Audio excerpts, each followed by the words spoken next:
There is a man I want to tell you about. We'll call him Robert, because the real man asked me not to use his name. Robert spent 41 years building a company. He started it out of a spare bedroom, and by the time he sold it, he had more money than he ever thought he would see in one place in his entire life. By any definition you care to use, Robert had won. And then something strange happened. In his first 2 years of retirement, Robert started spending less. Not because he had to. He could have bought almost anything he wanted. He spent less because, as he told me one afternoon, he had finally understood something that had been hidden from him his entire working life. I've thought about that conversation for years. Because the wealthiest retirees, the ones who stay wealthy, the ones who never lie awake at 2 in the morning, doing the math on whether their money will last, they almost all go through the same quiet transformation that Robert did. They stop buying certain things, 7 of them specifically. And here is the part that matters. It has nothing to do with being cheap and everything to do with being free. By the end of this, you will know exactly what they stopped buying. And more importantly, you'll understand why the people who never figure this out tend to run out of money even when they started with plenty. I have seen it happen to people who had every advantage. So stay with me to the end, because the 7th thing they stop buying is the one almost nobody sees coming, and it may be the most important of all. Here is what makes this matter. Almost all of the financial advice aimed at retirees is about getting money. How to save more of it, how to invest it, how to squeeze another 0.5% of return out of a portfolio. There is an entire industry built around that 0.5%. But in all my years watching how retirements actually turn out, I learned something that the industry does not advertise. The retirees who actually stay comfortable are usually not the ones who earned the most or invested the best. They are the ones who got their spending right. Specifically, they stopped spending on a short list of things that quietly drain a retirement from the inside out, the way a slow leak empties a tank long before anyone thinks to check it. And here is the uncomfortable part. Most of these 7 things feel completely normal, responsible even. Some of them feel like rewards you have earned after a lifetime of work. You very likely have at least 3 of them in your life right now. I did, for years, and I should have known better. So let's go through them, carefully, one at a time. We will start at number 7, and work our way down to the one that matters most. Number 7. They stopped buying other people's approval. The first thing the wealthy quietly let go of is not a product at all. It is an audience. For most of our working lives, a surprising amount of what we buy is aimed, quietly, sometimes without us even realizing it, at other people.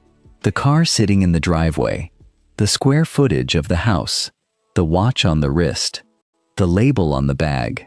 We tell ourselves we are buying these things for us. Often, we are buying them to be seen. Let me give you the real numbers, because they are sobering. When Robert retired, he kept driving the same sedan he had owned for 10 years. It ran fine. It was paid off. His next-door neighbor had retired the very same year, on a fraction of Robert's savings. And that neighbor leased a brand-new luxury SUV every 3 years, like clockwork. Now, run the math on that.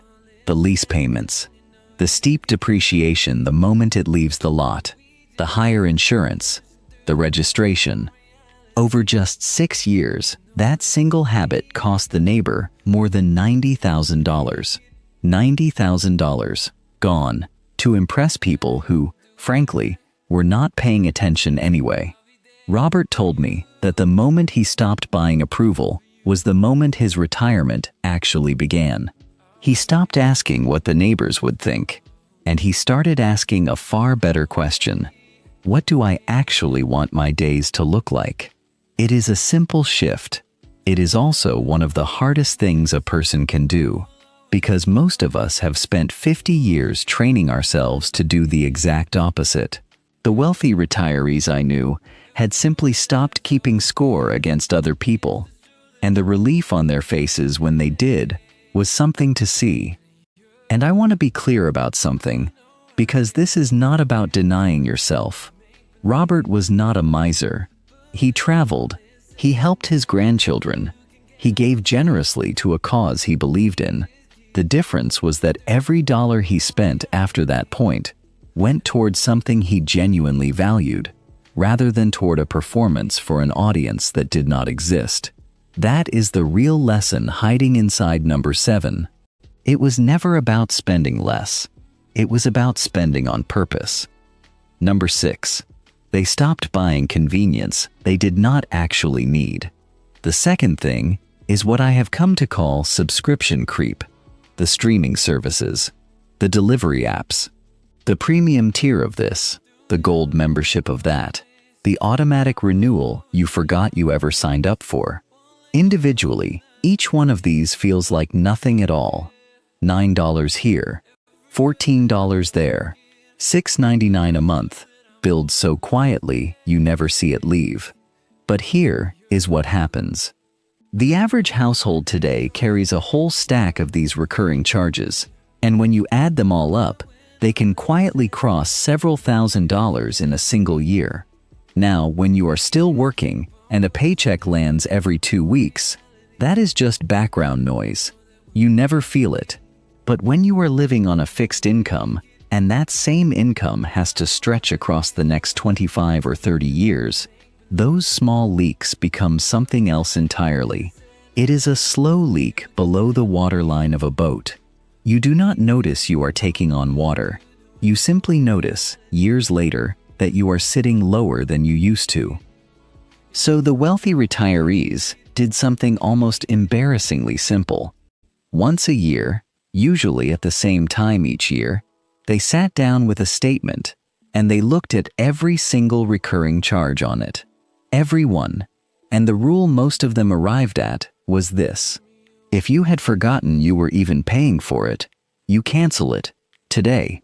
If a thing has not clearly earned its place in your life, it does not get to keep quietly reaching into your account, month after month, taking a little more. Number 5. They stopped buying the wrong kind of help. Now, this one genuinely surprises people, so I want you to listen closely, because there is an important distinction here. Wealthy retirees do not stop paying for advice. Good advice, at the right moment, is worth more than almost anything. What they stop paying for is expensive, conflicted advice that follows them for the rest of their lives. There is a world of difference between an advisor who charges you a flat, honest, one-time fee for sitting down and helping you build a plan, and a salesperson whose commission quietly comes out of your money every year until the day you die. Let me show you why this matters so much. With a number. A 1% annual fee does not sound like much, does it? 1%. We round 1% to nothing in everyday life. But hold a portfolio of $1 million across a 30-year retirement and pay 1% of it every year, and that fee can quietly add up to a 6-figure sum, hundreds of thousands of dollars, out of your account and into someone else's, often for advice you genuinely only needed once. The retirees who held on to their wealth learned to ask one simple question that most people are far too polite to ask out loud. They would look the advisor calmly in the eye, and they would say, "Tell me exactly how you get paid." And then they would sit quietly, and they would listen very carefully to the answer. Because the answer to that one question tells you whether the person across the desk is working for you or working for themselves. Now, before we go on, I want to say something directly to you for a moment.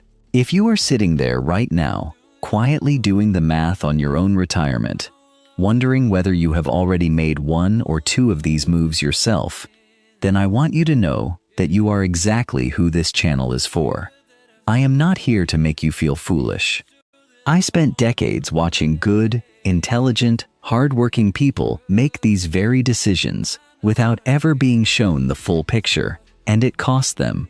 Subscribe, and I will keep walking you through the decisions that matter most, one file at a time, in plain language, with no one trying to sell you anything. Let's keep going, because the next 4 are where the real money lives. Number 4. They stopped buying things that came with a tax bill they never planned for. Here is where it becomes less obvious and a great deal more expensive.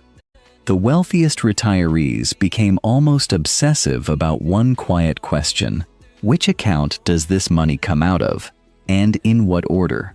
Because every single dollar you pull from the wrong account at the wrong time can trigger taxes you never needed to pay in the first place.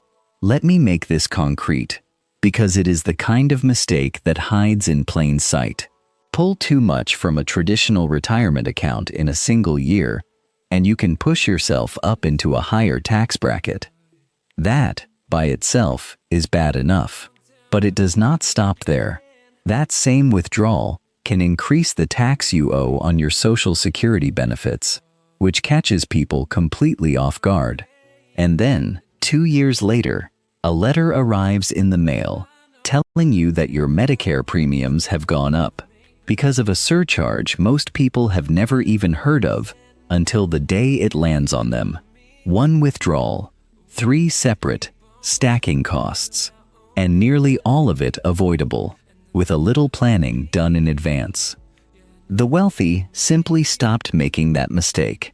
They understood that the order in which you spend down your accounts in retirement is one of the most important financial decisions you will ever make, and that most people get it exactly backwards, draining the wrong account first and paying for it for years.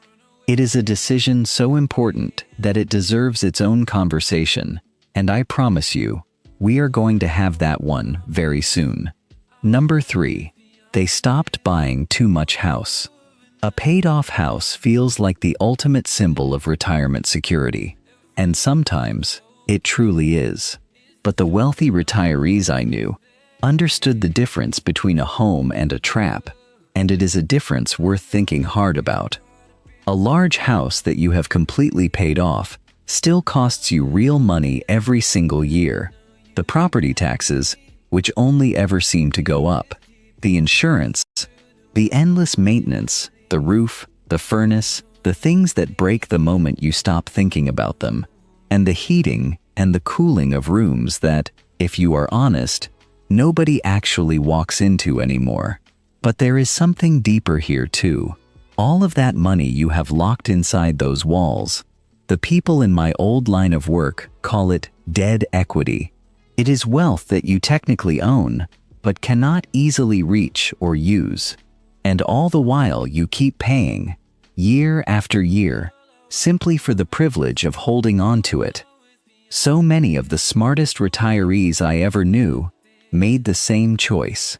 They downsized, not because anyone forced them to, and not because they were struggling.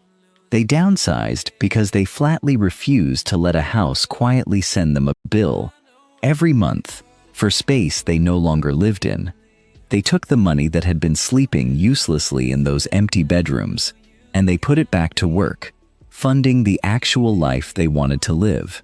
A smaller house, they found, often held a much larger life. I knew a couple, married almost 50 years, who held on to their big family home for nearly a decade after the last child had moved out. They kept it, they said, for the holidays, for the memories, for the grandchildren who visited twice a year. And I understood that completely. But they were heating 4 empty bedrooms through the winter, paying taxes on a half-acre lawn that exhausted them to maintain, and slowly draining their savings to do it. When they finally sold and moved into something smaller and easier, they told me the strangest thing happened. They did not miss it.